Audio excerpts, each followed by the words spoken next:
tercurah kepada junjungan kita Nabi besar Muhammad sallallahu alaihi wasallam. Insyaallah kita akan melanjutkan kajian kitab fikih sunnah karangan Said Sabiq. Bab sudah selesai tentang sholawatun nafilah,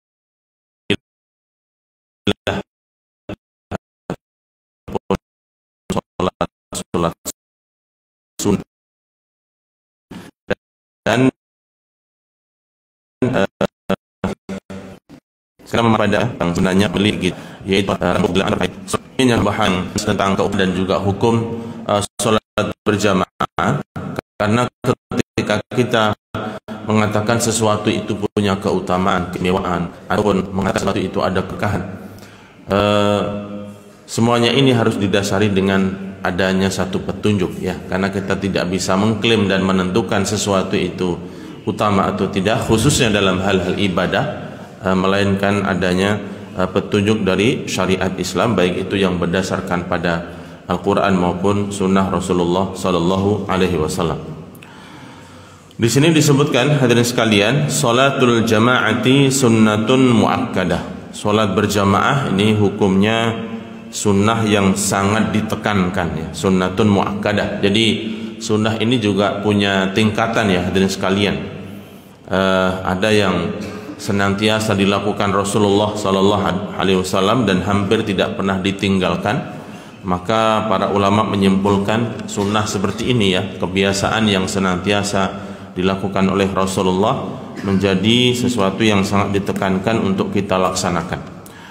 Warada fi afdaliha ahadits katsirah, terdapat banyak hadis yang berbicara tentang keutamaannya, ya. Di antaranya adalah hadis yang pertama dari Ibnu Umar radhiyallahu anhuma, anna Rasulullah sallallahu alaihi wasallam qala, Rasulullah bersabda, salatul jama'ati afdal min salatil fadhi bi 27 darajah, muttafaqun alaih. Hadis ini diriwayatkan oleh Bukhari dan Muslim yang berbunyi, salat berjamaah lebih utama dibandingkan salat sendiri dengan perbandingan 27 derajat, ya. Hadis ini Bukhari dan Muslim. Subhanallah, hadirin sekalian, ya. Kalau sholat sendiri hanya satu saja, kalau sholat berjamaah 27, ya. Dalam riwayat lain ada 25, ya. Hadis yang kedua dari Abu Hurairah radhiyallahu anhu, Rasulullah turli fi ma'atin tudha'afu ala salatihi fi baitihi wa suqihi 25 dhi'fan. Salat seorang laki-laki atau salat seseorang dengan berjamaah maka dilipat gandakan dibandingkan salatnya di rumahnya, yang kemungkinan adalah salat secara sendirian, atau di pasarnya, sebanyak 25 dhi'fan, sebanyak 25 kali lipat, ya. Wa dzalika annahu idza tawadda'a fa ahsana al-wudu', hal itu karena ketika seseorang melakukan wudu dan kemudian memperbaiki wudunya atau menyempurnakan wudunya, thumma kharaja ilal masjid, kemudian keluar menuju masjid, la yakhrujuhu illa lis-shalah, dan dia tidak keluar dari rumahnya kecuali untuk berniat melaksanakan salat, lam yakhtu khutwatan illa rufi'at lahu biha darajatan, maka tidaklah dia melangkah satu langkah pun melainkan dicatat baginya atau diangkat baginya satu derajat, wa hutta anhu biha khati'atan, dan dihapuskan setiap langkahnya menuju masjid itu satu kesalahan atau satu dosa. Fa idza shalla lam tazal al malaikah tusalli alaihi ma dama fi musallahu, dan ketika dia melaksanakan salatnya maka para malaikat senantiasa akan bersolawat kepadanya selama dia berada di dalam salatnya. Malam yahdus, ya, selama dia berada di tempat salatnya, selama dia belum berhadas. Allahumma sholli alaihi, Allahumma arhamhu, wa la yazalu fi salatin ma intadhara as-salah. dan malaikat itu senantiasa berdoa kepadanya dengan doa, ya Allah, berikanlah sholawat kepadanya, ya Allah, rahmatilah dia, dan dia senantiasa berada di dalam atau dicatat sebagai orang yang dalam keadaan sholat selama dia menunggu sholat yang lain. Maksudnya misalnya sholat maghrib, kemudian selesai sholat maghrib dia tetap berada di masjid sampai sholat isya, maka senantiasa dia dicatat seperti orang yang sedang melaksanakan sholat. Muttafaqun alaih. Hadis ini diriwayatkan oleh Bukhari dan Muslim. Hadirin sekalian yang dirahmati Allah Subhanahu wa taala, mungkin ada pertanyaan ya. Di hadis yang pertama disebutkan sholat berjamaah dilipat gandakan sampai 27 derajat. Kemudian hadis yang kedua disebutkan 25 derajat. Ya, seolah-olah ada dua hadis yang menyebutkan berbeda. Maka para ulama hadirin sekalian menjelaskan makna daripada hadis ini, bahwasanya pelipat gandaan orang yang sholat berjamaah itu dimulai dari 25 sampai 27 ya.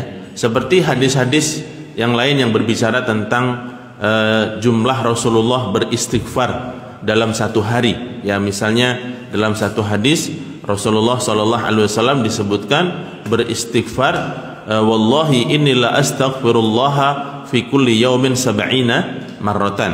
Demi Allah, aku beristighfar kepada Allah Subhanahu wa taala dalam satu hari itu sebanyak 70 kali. Dalam hadis lain Rasulullah menyebutkan inilah astaghfirullah mi'ata marratin. Aku beristighfar pada Allah Subhanahu wa taala sebanyak 100 kali.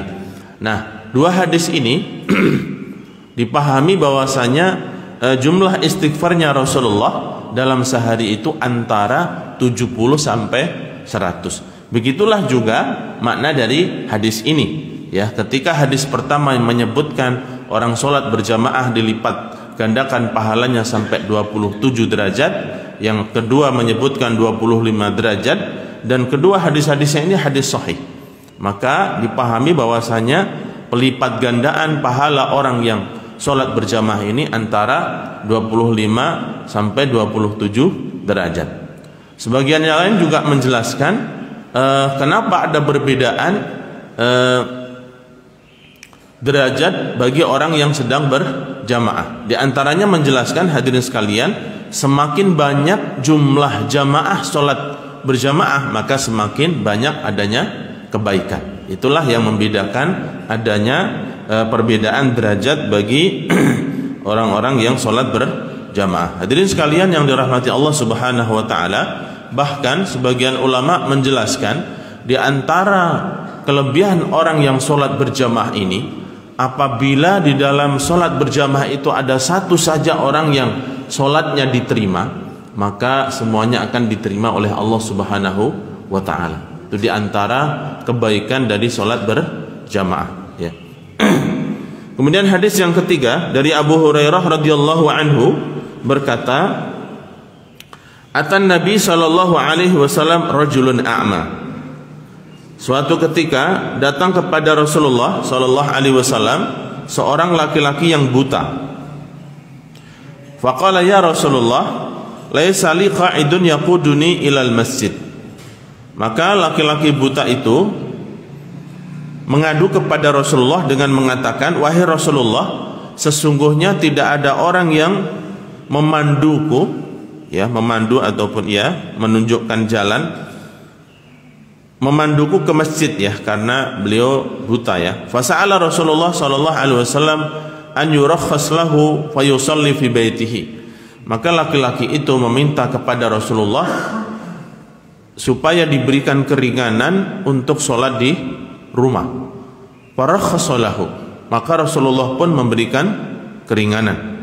Artinya laki-laki ini memahami bahwasanya sholatnya Rasulullah dengan para sahabat ini senantiasa dilakukan secara berjamaah, sehingga beliau meminta supaya diberikan keringanan untuk tidak hadir di masjid, ya.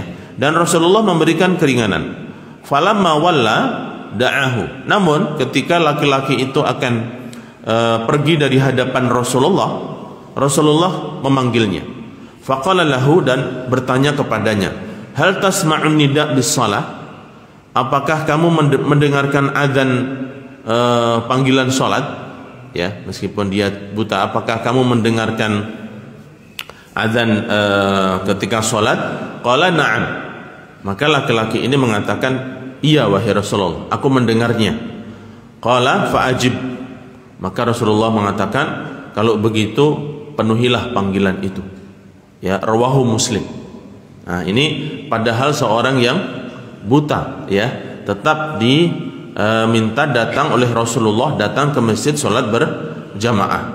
Nah, pertanyaan Rasulullah seperti ini, maksudnya apakah kamu mendengarkan azan?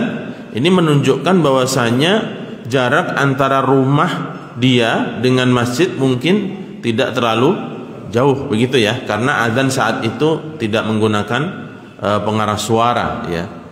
Kira-kira suara manusia berteriak itu bisa didengar berapa meter atau berapa kilo? Mungkin 1 kilo kali ya, tidak sampai ya.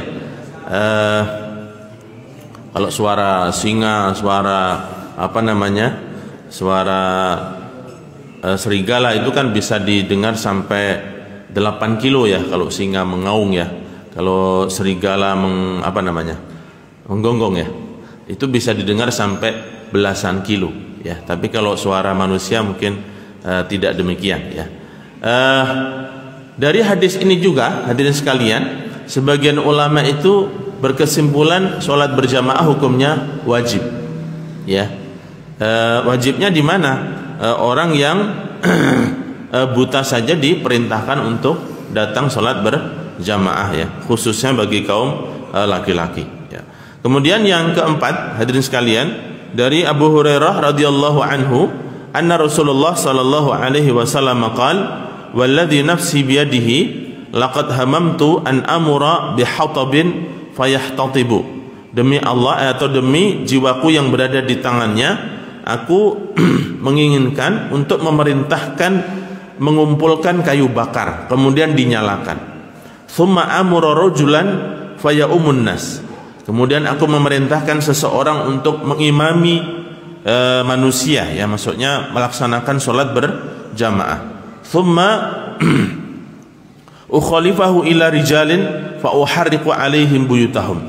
Kemudian aku memerintahkan untuk melihat orang-orang yang meninggalkan sholat berjamaah itu untuk dibakar rumahnya ya, muttafaqun alaih.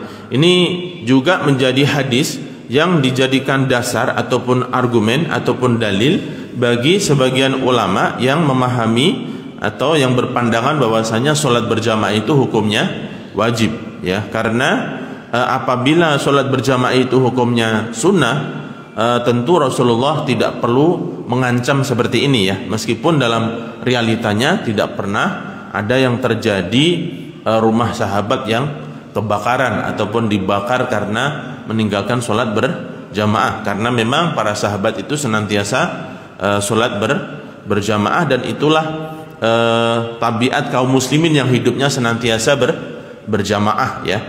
Dan jamaah itu bagian dari bentuk atau indikasi orang yang menjaga ukhuwah ya, ukhuwah berdasarkan agama. Dan memang Allah Subhanahu wa taala menyebutkan orang-orang beriman itu ciri khasnya adalah menjaga ukhuwah ataupun persaudaraan ya. Innamal mu'minuna ikhwatun, sesungguhnya orang-orang beriman itu adalah bersaudara. Hadirin kaum muslimin yang dirahmati Allah Subhanahu wa taala, ini seperti hadis yang dipahami oleh sebagian ulama dalam mazhab Hanafiyah yang menyatakan bahwasanya hukum berkorban bagi orang yang mampu itu wajib ya, karena dalam hadis itu terdapat ancaman ya seperti ini ya, mungkin lebih rendah ancamannya. Dalam satu hadis disebutkan, man kana lahu sa'atan falam yudhi fala yaqrabanna musallana hadha. Barang siapa yang diberikan kelapangan rizki kemudian dia tidak berkorban, maka jangan mendekati tempat sholatku ini. Ini merupakan ancaman, sehingga ulama-ulama Hanafiyah memahami perintah ini adalah sebuah kewajiban ya, termasuk seperti sholat witir ya. Sholat witir ini juga ulama Hanafiyah memahami sebagai sebuah kewajiban. Nah, hadirin sekalian yang dirahmati Allah, bagi sebagian ulama yang mengemukakan pendapatnya bahwasanya sholat berjamaah itu wajib, kemudian bagaimana hukumnya jika seseorang sholat sendiri? Ini bagi yang memahami atau berpandangan bahwasanya sholat berjamaah itu adalah wajib. Karena wajib itu kan definisinya apabila dilaksanakan mendapatkan pahala, ditinggalkan berdosa. Itu kan hukum wajib, ya. Bagaimana jika seseorang sholat sendirian?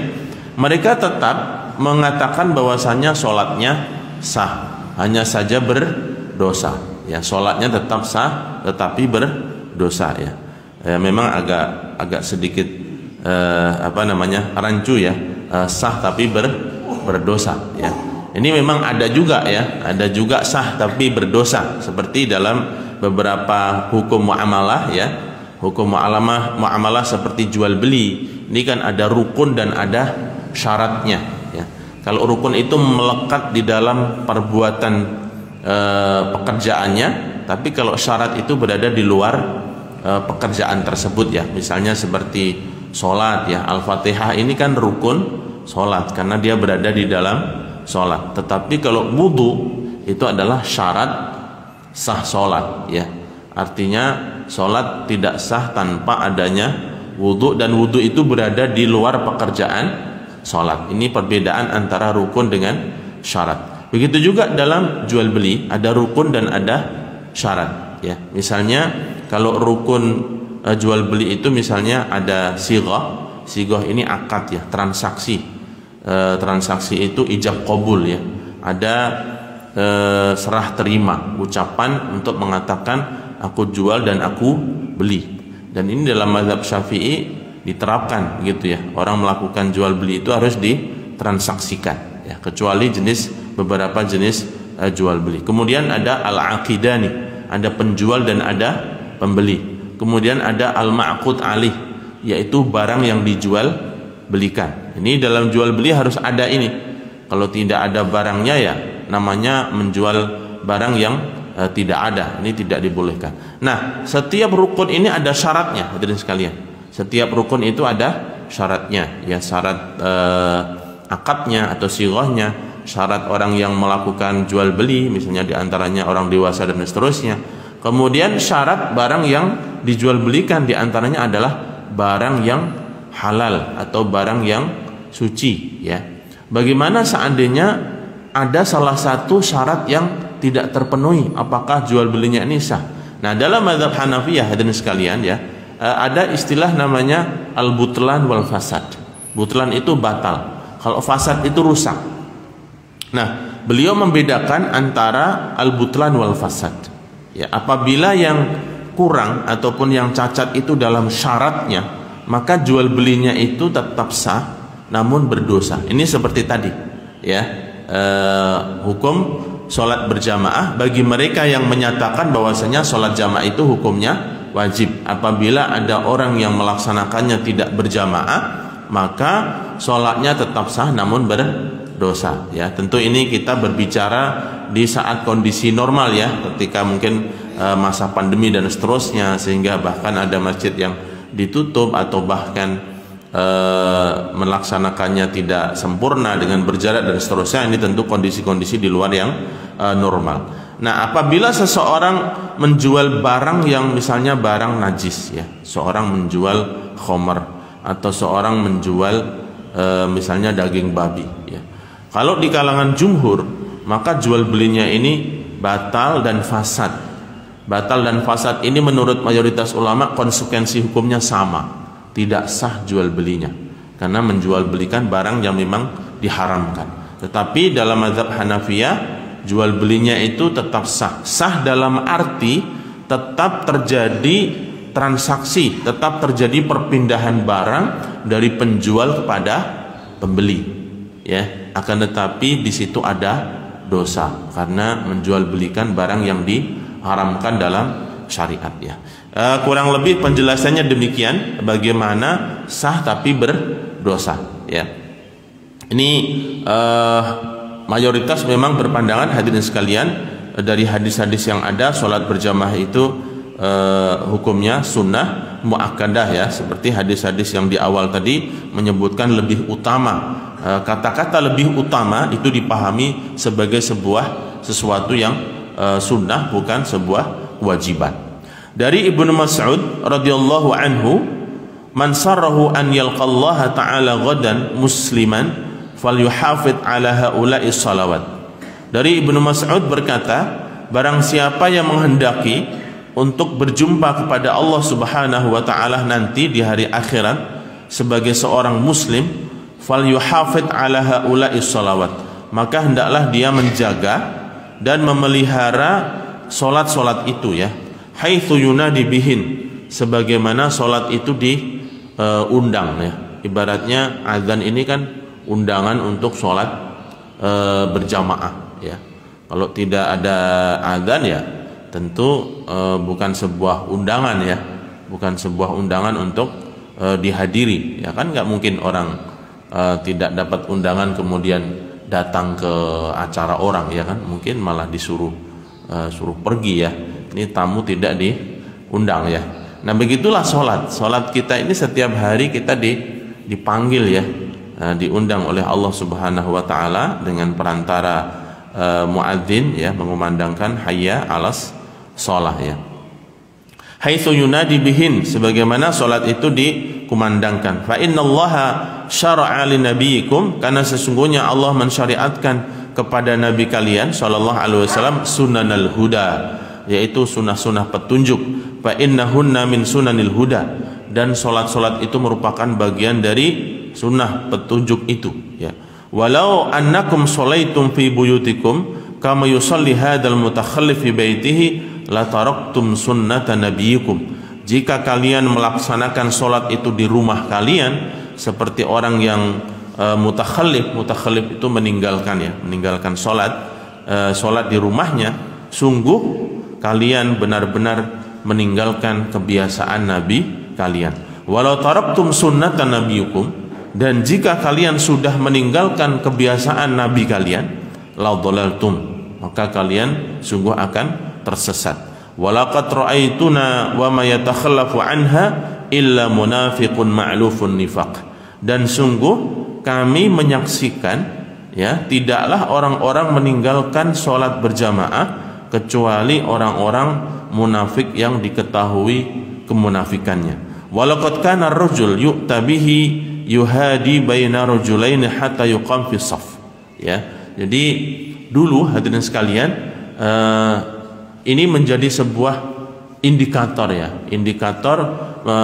untuk membedakan antara orang-orang munafik dan yang tidak munafik, yaitu dari kehadiran mereka dalam sholat berjamaah ya. Bahkan hadirin sekalian, pada masa Umar bin Khattab radhiyallahu anhu, sholat berjamaah ini diabsen ya, siapa yang tidak hadir ya. Mungkin jumlah kaum muslimin pada saat itu ya tidak sebanyak seperti sekarang ya, penduduk ataupun jumlah penghuni bumi ini juga tidak sebanyak seperti sekarang. Tapi intinya hadirin sekalian, bahwasanya dari hadis-hadis itu menunjukkan ditekankannya sholat berjamaah ya.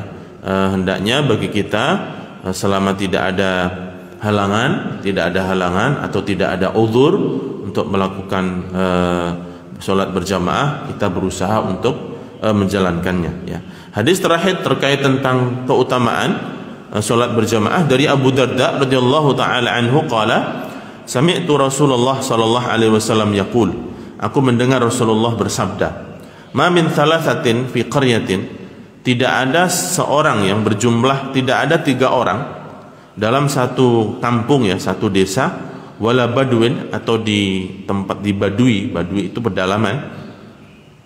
Kemudian 3 orang itu la tuqam fihi shalah, dan di tengah-tengah mereka tidak ditegakkan salat berjamaah, illa qad istahwadha alaihimus syaitan wa alaikum bil jamaah, melainkan syaitan akan mengalahkan mereka. Oleh karena itu hendaklah kalian berjamaah. Fa inna ma ya'kulu dhi'bu minal ghanam al qasiyah, karena sesungguhnya serigala itu akan makan domba yang sendirian.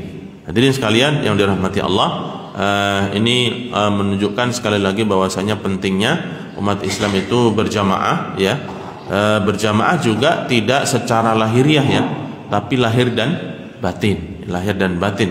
Secara lahiriah kita hidup bersama kaum muslimin, secara batin juga saling mencintai ya, saling mengasihi dan seterusnya ya.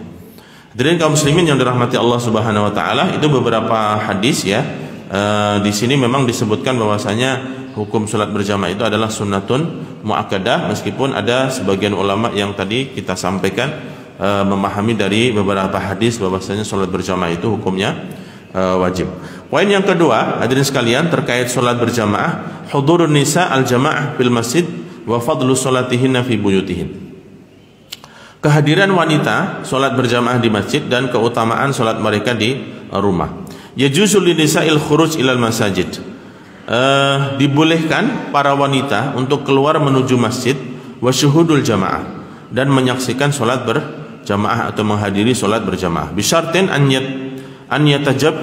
yatajannabna ma yuthiru asyahwa wa yad'u ilal fitnah minaz zinah wa tib. Ya, dalam buku ini disebutkan dengan syarat wanita-wanita itu menghindari segala hal yang bisa menimbulkan fitnah, seperti di sini zina itu berhias, berdandan, dan mungkin menggunakan wangi-wangian yang bisa yuthiru al-fitnah atau yuthiru syahwah ya, bisa menggoda orang lain ya. Fa'an Ibnu Umar anna Nabi sallallahu alaihi wasallam qala, dari Ibnu Umar Rasulullah bersabda, la tamna'u an-nisa an yakhrujna ilal masajid. Jangan kalian larang para wanita untuk keluar menuju masjid. Wa buyutuhun khairul lahun, dan rumah-rumah mereka itu lebih baik bagi mereka. Dan juga dari Abu Hurairah berkata, dari Nabi sallallahu alaihi wasallam bersabda, la tamna'u ima Allahi masajidah. Jangan kalian hamba-hamba Allah, jangan kalian melarang hamba-hamba Allah wanita untuk datang ke masjid. Wal yakhrusna tafilat, ya, hendaklah mereka keluar ke rumah menuju masjid dengan tidak berdandan ya. Qala Rasulullah sallallahu alaihi wasallam, ayyuma imra'atin asabat bukhuran fala tashhad ma'ana al-isya al-akhirah. Wanita manapun yang menggunakan bukhur ya. Bukhur ini salah satu wewangian yang mungkin sampai saat ini juga masih ada. Maka janganlah menyaksikan bersama kami salat isya. Rawahu Muslim. Hadirin sekalian yang dirahmati Allah, hadis-hadis ini menunjukkan akan kebolehan wanita untuk datang ke masjid untuk salat berjamaah ya. Bahkan dalam beberapa riwayat yang lain, sebagian wanita itu sampai menghafal surat-surat yang Rasulullah biasa baca ya. Kalau saya tidak salah, ada wanita yang menghafal surat Al-Munafiqun, dan juga ada surat yang biasa Rasulullah baca hari Jumat, yaitu surat Sajadah dan surat Al-Insan, dikarenakan seringnya menghadiri salat Rasulullah sallallahu alaihi wasallam. Meskipun di sini disebutkan wal afdal lahunna as-salat fi buyutihin, dan lebih utama salatnya di rumahnya, sebagaimana dalam sebuah hadis Rasulullah dari Ummi Humaid As-Sa'idiyah annaha ja'at ila Rasulillah sallallahu alaihi wasallam faqalat ya Rasulullah inni uhibbu shalah ma'aka. Ada seorang wanita yang datang kepada Rasulullah dan mengatakan, wahai Rasulullah, sesungguhnya aku menyukai salat bersamamu. Faqala sallallahu alaihi wasallam qad alimtu, aku mengetahui hal itu. Wa salatuka fi hujratika khairun laka min salatika fi masjidi qaumika, wa salatuka fi masjidi qaumika khairun laka min salatika fi masjidil jamaah. Dan solatmu di rumahmu itu lebih baik daripada solatmu di masjid kaummu, dan solat di masjid kaummu lebih baik daripada solatmu di masjid al-jamaah, masjid jami ya, maksudnya masjid yang digunakan untuk adanya solat Jumat ya. Ini secara keutamaan hadirin sekalian. Secara hukum tadi disebutkan bahwasanya para wanita dibolehkan untuk datang ke masjid melakukan solat berjamaah ya. Tentu hadis yang berbicara sholat berjamaah lebih utama 27 derajat itu berlaku untuk laki dan perempuan. Namun juga ketika Rasulullah mengatakan wanita lebih utama sholat di rumahnya, tentu wallahu a'lam ya, mungkin ada pahala yang lebih dari itu yang pasti dikatakan al-afdal. Hanya saja hukumnya adalah boleh untuk sholat di masjid, apalagi mungkin untuk ada keperluan-keperluan yang lain ya. untuk belajar, taklim dan seterusnya ya. Kadang hadirin sekalian, hal yang barangkali pemikiran ya ataupun pemahaman yang mungkin perlu kita luruskan ya, ataupun perlu kita lihat bahwasanya ketika orang-orang memperdebatkan tentang wanita sholat di masjid boleh dan tidaknya, atau bahkan ada orang yang melarang istrinya, wanitanya untuk datang ke masjid untuk sholat berjamaah, tapi di saat yang sama mungkin dia tidak pernah melarang istrinya pergi ke pasar, ke mall dan seterusnya ya.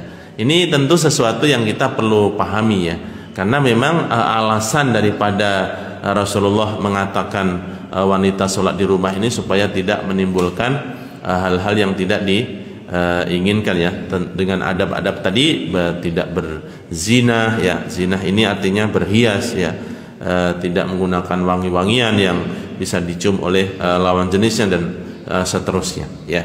Hadirin sekalian yang dirahmati Allah Subhanahu wa taala, itu terkait hukum wanita menghadiri sholat berjamaah di masjid ya. Kemudian yang berikutnya hadirin sekalian tentang istihbabu as-shalah fil masjidil ab'ad wal kathirul al-jama', yaitu dianjurkannya seseorang untuk menghadiri sholat di masjid yang lebih jauh dan lebih banyak jamaahnya ya. Nah, tentu ini juga perlu pertimbangan ya hadirin sekalian, perlu kontekstual ya untuk memahami seperti ini. Yustahabbu as-shalah fil masjidil ab'ad alladhi yastami' fihi al-'adadul kathir. Dianjurkan untuk menghadiri sholat di masjid yang lebih jauh, yang jamaahnya itu lebih banyak. Sebagaimana hadis riwayat Imam Muslim dari Abu Musa berkata, qala Rasulullah sallallahu alaihi wasallam, Rasulullah bersabda, inna a'dhaman nasi fi sholati ajran ab'aduhum ilaiha mamshiyan ya. Sesungguhnya pahala yang paling besar bagi seseorang datang ke masjid adalah sholat yang paling jauh bagi mereka dalam menempuh perjalanan ya. Ini karena seperti hadis yang disebutkan di awal ya, orang melangkah ke masjid di mana setiap langkahnya itu mendapatkan satu kebaikan dan dihapuskan satu dosa ya. Bahkan dalam hadis lain, seseorang yang melakukan sholat secara berjamaah ya, dia menyempurnakan wudhu, kemudian berangkat ke masjid, sampai ke masjid sholat wajib, seolah-olah sholat wajibnya itu nilainya tinggal sholat sunnah saja, karena dosa-dosanya sudah diampuni ya. Dalam satu hadis tentang keutamaan berwudu, seseorang yang menyempurnakan wudunya, maka ketika dia membasuh tangannya itu akan berguguran dosa-dosa dari sela-sela jarinya atau bahkan dari bawah kukunya ya. Begitu juga ketika membasuh wajah, maka akan berguguran dosa-dosanya dari wajahnya sampai dari matanya. Begitu seterusnya sampai kaki, sehingga dia berangkat ke masjid ya, baqiyat sholatuhu nafilatan. Sholat yang dilakukan itu seperti tinggal sholat tambahan saja, sholat nafilah ataupun sholat sunnah, karena dosa-dosanya sudah diampuni. Ini juga sesuai dengan hadis yang berbicara tentang amal pertama kali yang akan dihisab nanti di akhirat itu adalah sholatnya. Jika sholatnya baik, maka insya Allah dia akan selamat. Namun jika sholatnya rusak, mungkin dia akan merugi dan celaka. Namun ketika seseorang dilihat sholat wajibnya itu ada kurang-kurangnya, maka Allah memerintahkan kepada para malaikat untuk melihat hamba tersebut apakah mempunyai simpanan sholat sunnah, dan apabila ada, maka pahala sholat sunnah itu untuk menambal ya, untuk mengcover kekurangan yang ada dalam sholat wajib. Begitulah dalam semua amal ibadah yang lain, termasuk dalam zakat ya.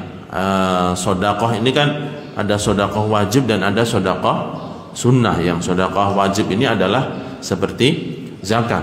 Apabila ada orang yang menunaikannya mungkin kurang sempurna, maka Allah memerintahkan kepada para malaikat untuk melihat amalan-amalan sodakoh, infak yang sifatnya sunnah, apakah dia punya atau tidak. Kalau ada, maka pahala itu untuk menutupi kekurangan yang ada pada ibadah wajibnya, yaitu sedekah wajibnya. Nah, hadirin sekalian yang dirahmati Allah, jadi semakin jauh seseorang datang ke masjid, maka semakin banyak pahala yang didapatkan ya. Ini dari sisi jarak masjidnya. Namun di saat yang sama, hadirin sekalian, juga dianjurkan untuk menghadiri masjid yang banyak jamaahnya, begitu. Ya, mungkin boleh jadi masjidnya lebih jauh tapi jamaahnya lebih sedikit misalnya. Tapi ada masjid yang dekat tetapi jamaahnya banyak. Ya, mungkin kita bisa mengambil mana yang sesuai dengan kondisi kita ya. Tentu ini tidak berlaku umum ya hadirin sekalian. Bagi orang-orang yang punya tugas di masjid ya, sebagai imam masjid di situ dan sebagai petugas yang lain ya, tentu jangan meninggalkan masjidnya dengan alasan apa? Dengan alasan hadis ini ya, saya mencari masjid yang lebih jauh ya. Masjidnya ntar nggak ada yang nggak ada yang sholat di situ ya. Hadirin sekalian yang dirahmati Allah Subhanahu Wa Taala, ada hadis lain dari Jabir qala khalatil biqa haulal masjid fa'arada Banu Salamah an yantaqilu ila qurbil masjid fabalagha dzalika Rasulullah sallallahu alaihi wasallam faqala innahu balaghani annakum turiduna an tantaqilu qurbal masjid qalu na'am ya Rasulullah qala qad aradna dzalik faqala ya Bani Salamah diyarukum tuktab atharukum. Ya, ini ada kaum ya, kabilah dari Bani Salamah yang ingin melakukan sholat atau mendirikan sholat di tempat yang kosong ya, di dekat rumahnya yang tadinya dia sholat di Masjid Nabi ya. Kemudian Rasulullah mendengar hal itu, maka Rasulullah pun mengatakan sesungguhnya rumah-rumah kalian akan ditulis atharokum ya, kalian itu akan ditulis bekasnya, maksudnya bekas langkahnya sejauh mana dia berjalan, maka setiap langkahnya itu akan ditulis pahalanya ya. Ini menunjukkan bahwasanya semakin jauh ya, semakin ada upaya dan kesusahan seseorang melakukan suatu ibadah, maka semakin besar pahala yang didapatkannya. Nah, ini ada satu kaidah hadirin sekalian ya, dalam kaidah fikih itu al ajru ala qadril masyaqqah ya. Sesungguhnya balasan ataupun pahala itu sebanding dengan kesusahan yang dia lakukan ya. Semakin ada upaya yang lebih keras dia lakukan, maka semakin besar pahala yang dia dapat ya. Itu dalil tentang dianjurkannya ya. Tentu kita melihat konteks saat ini hadirin sekalian ya, untuk memakmurkan masjid yang ada di sekeliling kita ya. Karena memang hadirin sekalian, pada masa Rasulullah masjid jami ini cuma satu saja ya, cuma satu saja ya, karena memang kaum muslimin saat itu masih bertinggal tidak berjauhan dari Masjid Nabawi, sehingga semua sholatnya ada di sana ya. Khususnya mereka tidak menjalankan sholat Jumat di luar dari Masjid Nabawi ya. Mungkin sampai saat ini ya hadirin sekalian, di Madinah itu, di kota Madinah ya, sholat Jumat itu ya di Masjid Nabawi ya. Kecuali yang sudah agak berjauhan ya, yang tidak memungkinkan atau mungkin terlalu jauh datang ke Masjid Nabawi, tentu ada masjid di daerah-daerah. Istihbabu sa'i ilal masjid bisakinah. Ini juga bagian dari adab dalam sholat berjamaah ya, dan sekalian disunahkannya atau dianjurkan seseorang datang ke masjid itu dengan tenang ya, tidak tergesa-gesa. Yundabu al-masyu ilal masjid ma'as sakinah wal waqar. Disunahkan seseorang untuk menghadiri, datang ke masjid dengan cara tenang dan waqar. Ini juga tenang ya, tenang lahir dan batin. Wa yukrah al-isra' was sa'yu. Dan dimakruhkan seseorang untuk tergesa-gesa dan sa'yu. Sa'yu ini semacam lari-lari kecil ya.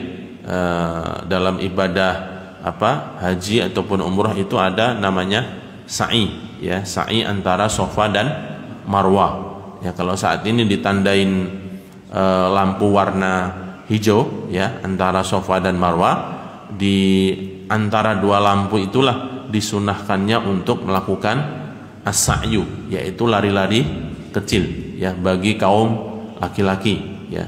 Hal ini untuk mengingat ya perjuangan siapa dulu?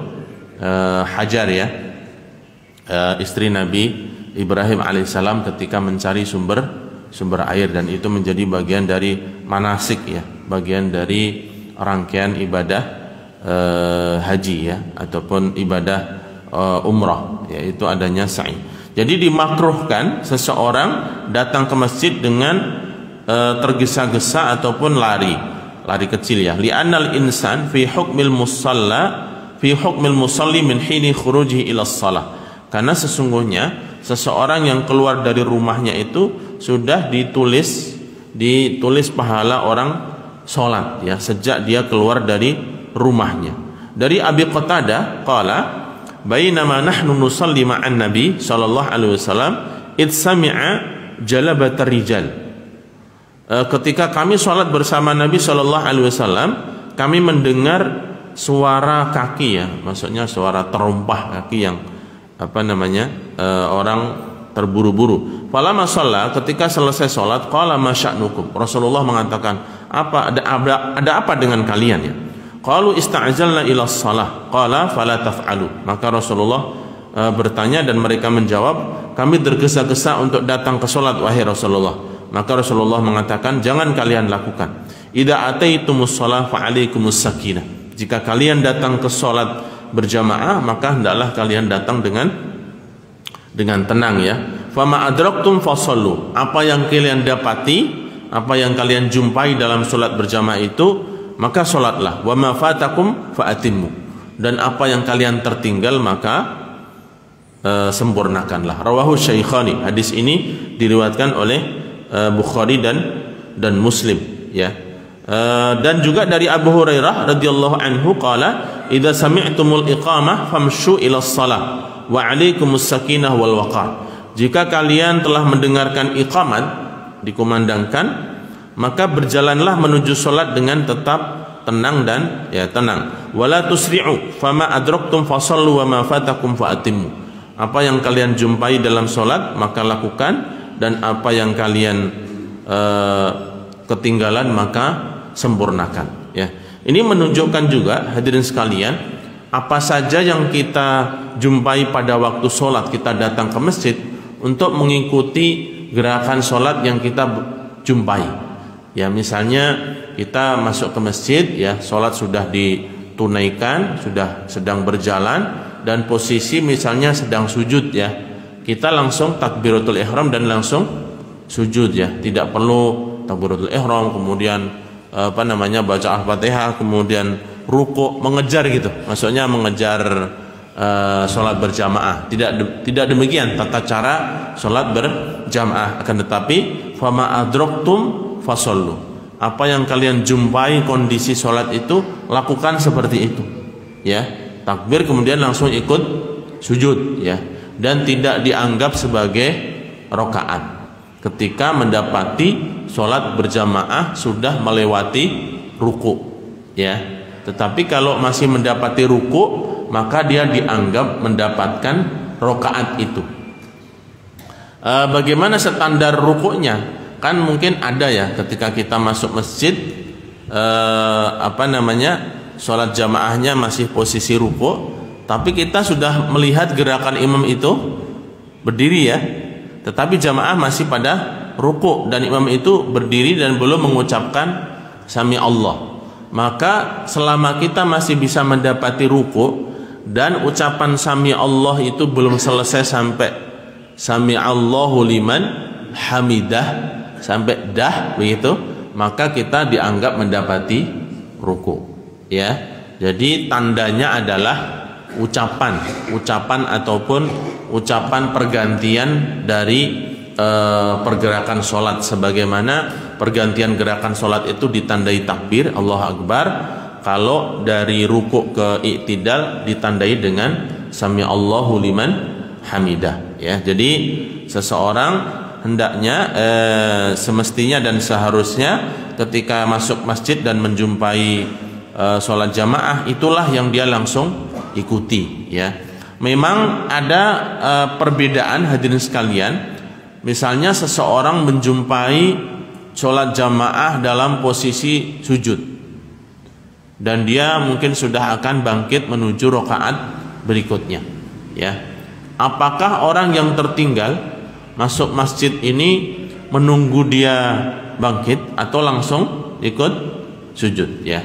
Ada sebagian ulama ya yang menjelaskan bahwasanya apabila sujudnya itu sudah kemungkinan sebentar lagi akan berdiri, maka dia menunggu sampai dia bangun, ya, baru kita mengikuti takbiratul ihram dan masuk ke sholat berjamaah. Namun berdasarkan umumnya hadis-hadis ini, maka apapun kondisinya sholat berjamaah kita diperintahkan untuk mengikuti seperti posisi orang-orang yang sedang berjamaah. Ketika sedang sujud kita langsung takbir dan kemudian langsung ikut sujud, ya. Kemudian hal lain terkait sholat berjamaah juga, hadirin sekalian, istihbabu takhfifil imam. Disunnahkannya seorang imam untuk meringankan sholat berjamaah. Yundabu lil imam an yukhaffif as-shalah bil ma'mumin. Disunnahkan bagi imam untuk meringankan sholat ketika bersama para makmum, sebagaimana hadis Abu Hurairah, anna Nabi sallallahu alaihi wasallam qaal, Rasulullah sallallahu alaihi wasallam bersabda, idza shalla ahadukum bin nasi falyukhaffif. Apabila kalian sholat bersama orang-orang, ya, bersama manusia, maka hendaklah meringankan. Fa inna fihim ad-dha'if was-saqim wal kabir. Karena sesungguhnya di antara jamaah itu ada yang orang yang lemah secara fisik, wasaqim, dan juga ada orang yang sakit, ya. Jadi orang sakit pun ikut sholat berjamaah, ya. Nah, ini menunjukkan ya diusahakannya sholat berjamaah. Wal kabir, dan orang yang sudah usia tua, ya. Fa idza shalla li nafsihi falyutawil ma syaa. Namun apabila sholat sendirian, dia memperpanjang sekehendaknya. Ini kalau sholat sendirian, ya. Tapi kalau sholat berjamaah hendaknya diringankan, ya. Diringankan bacaannya ini maksudnya tidak terlalu panjang, ya. Bukan berarti sholatnya cepat gerakannya, bukan. Maksudnya tetap memenuhi rukun dan syaratnya, tetapi hendaknya dia mempertimbangkan kondisi jamaah, ya. Khususnya misalnya sholat-sholat Syria, ya, ini biasanya sholat-sholat yang pendek, ya, yang ringan, ya. Dan juga dari Anas bin Malik dari Nabi sallallahu alaihi wasallam qaal, inni la adkhulu fis shalah wa ana uridu italataha fa asma' buka as-sabi fa atajawaz bis salati mimma a'lam min shiddatin wajada ummuhu min bukaihi. Rasulullah bersabda, sungguh ketika aku masuk salat, aku ingin memperpanjang salat. Tapi kemudian tiba-tiba aku mendengar tangisan seorang bayi, maka aku pun atajawwasu, ya, tidak jadi sholat panjang dan kemudian memperingan sholatnya, karena aku mengetahui bagaimana kesedihan ibunya, ya, ketika mendengarkan suara tangisan anaknya, ya. Jadi Rasulullah pun juga mempertimbangkan hal-hal yang sifatnya manusiawi, ya, yang kondisional seperti itu, ya. Bukan berarti Rasulullah mungkin kita menganggap sholatnya khusyuk kemudian tidak mendengar apa-apa, ya, dan seterusnya, tetap mendengar, ya. Kalau kita mungkin membaca beberapa riwayat, ada seorang sahabat yang ketika sholat kemudian diambil anak panah yang menusuk tubuhnya supaya sampai kemudian tidak merasa saking khusyuknya, yaitu mungkin kondisi-kondisi tertentu dan seterusnya. Yang pasti seseorang ketika sholat itu, ya, mendengar, mencium dan seterusnya, ya, karena memang orang yang sedang sadar, ya kan. Kalau tidak mendengar, mencium dan seterusnya, ya orangnya tidak sadar, ya. Namun bukan berarti kondisi itu mengganggu posisi dia sedang sholat. Jadi Rasulullah mempertimbangkan hal itu. Intinya hadirin sekalian, dianjurkan seseorang ketika menjadi imam ini untuk meringankan sholatnya, ya. Ini terlebih barangkali biasanya, ya, orang-orang yang baru punya hafalan Quran baru, ya, punya semangat, kemudian mengimaminya itu menggunakan hafalan barunya, ya.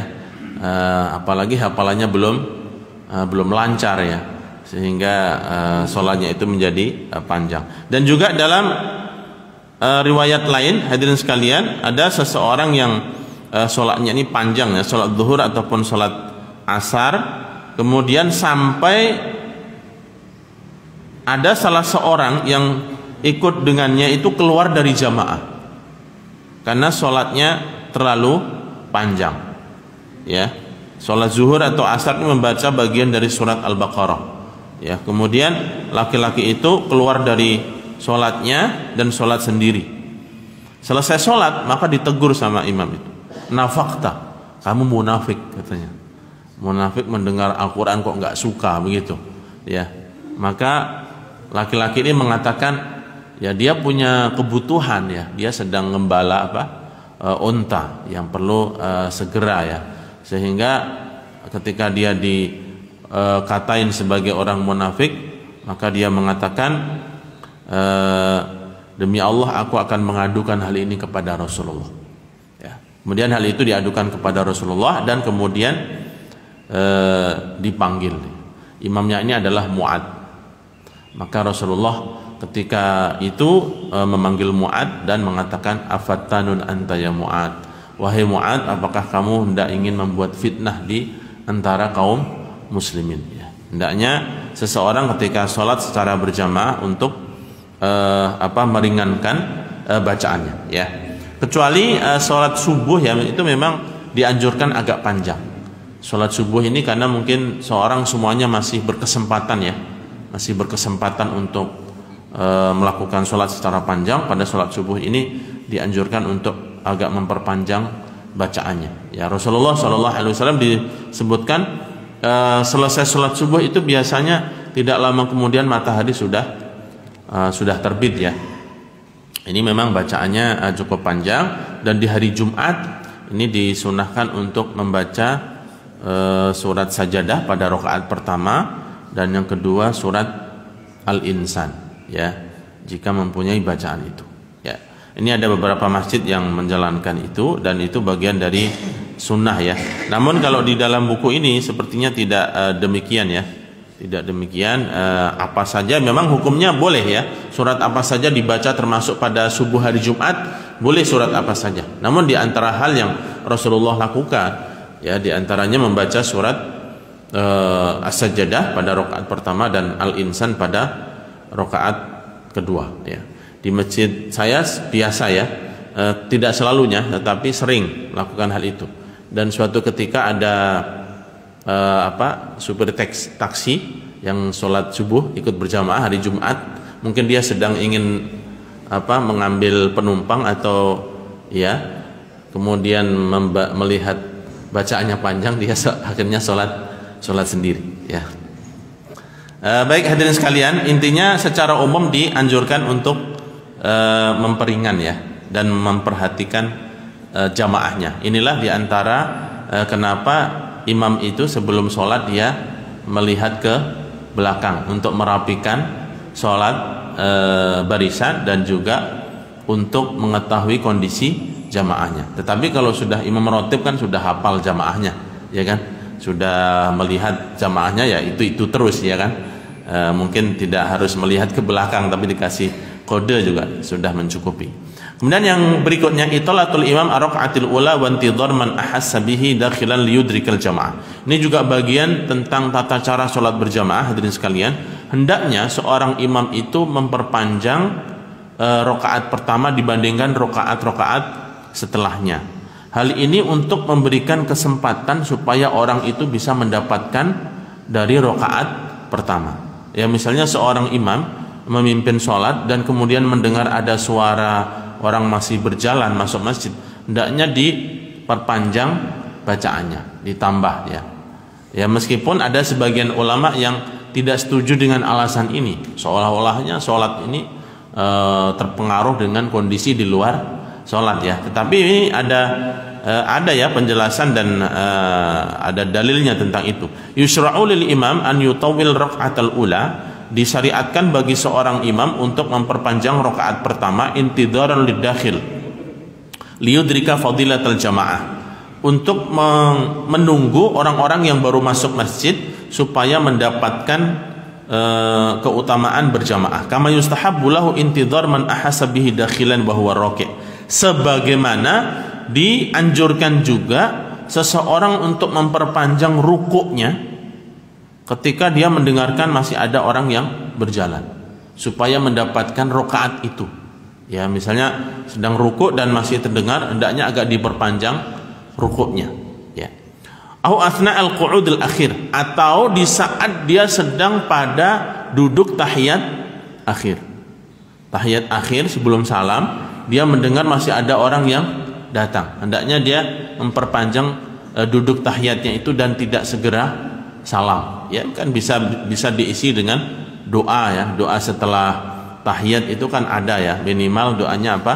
Allahumma inni a'udzubika min adzabil qabri wa min adzabin nar wa min fitnatil mahya'i wal mamat wa min fitnatil masihi ad-dajjal ya. Ini doa yang dianjurkan di antara tahiyat dan sebelum salam ya. Hendaknya memberikan kesempatan. Intinya memberikan kesempatan kepada orang yang didengar masih ada masuk ke masjid ya.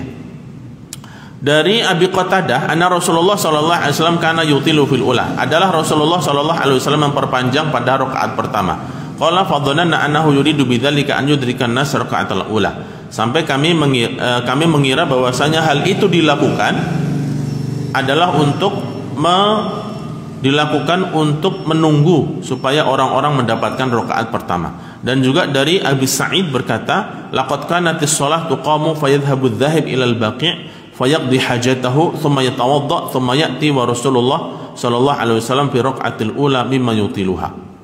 Pernah ya dari Abu Sa'id diceritakan setelah sholat itu dikumandangkan dan Rasulullah mulai sholat ya, kemudian sebagian orang itu pergi ke Baqi'. Baqi' ini cukup agak jauh ya, yang sekarang menjadi kuburan ya, kuburan di samping Masjid Nabawi yang mungkin ada 100 meteran lah ya, 100 meter 200 meter. Kemudian sebagian orang itu pergi ke Baqi' untuk yaqdi hajatahu, qada'ul hajah ya. Kemudian mereka wudu dan kembali ke masjid. Rasulullah itu masih berada di rakaat pertama. Ya, ini rawahu Ahmad wa Muslim ya. Hadirin sekalian yang dirahmati Allah Subhanahu wa taala, ada masih beberapa hal yang terkait salat berjamaah. Terakhir hadirin sekalian, wujubu mutaba'atil imam wa hurmatu musabaqatihi, yaitu ketika sholat berjamaah ini diwajibkan makmum untuk mengikuti gerakan imam. Mengikuti itu maksudnya imam setelah bergerak baru makmumnya bergerak ya, dan diharamkan untuk mendahului gerakan imam.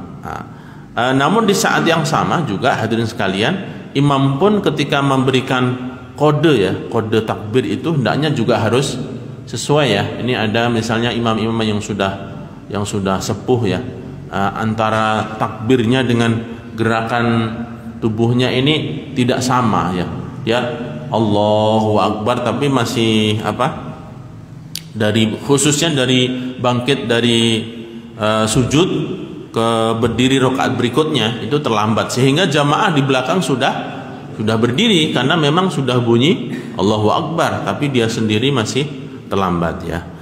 Ketika seseorang memahami dirinya mungkin lambat dalam gerakannya, hendaknya takbirnya itu dibelakangkan ya, supaya makmum tidak salah dalam menangkap instruksi ya ataupun kode pergantian gerakan dalam sholatnya. Intinya hadirin sekalian, seorang makmum wajib mengikuti gerakan imam dan diharamkan untuk mendahului gerakan imam. Bahkan ada ancamannya hadirin sekalian. Rasulullah bersabda, amma yukhsha ahadukum idza rafa'a ra'sahu qabla al-imam an yuhawwilallahu ra'sahu ra'sa himar. Aku khawatir salah seorang di antara kalian apabila mengangkat kepalanya sebelum imam mengangkat kepalanya dari ruku ataupun dari sujud, Allah akan merubah wajahnya kepalanya ke kepala himar, kepala keledai ya. Au yuhawwilallahu suratahu surata himar, atau bahkan Allah merubah bentuknya seperti bentuk keledai. Ini ancaman bagi orang-orang yang mendahului gerakan imam ya.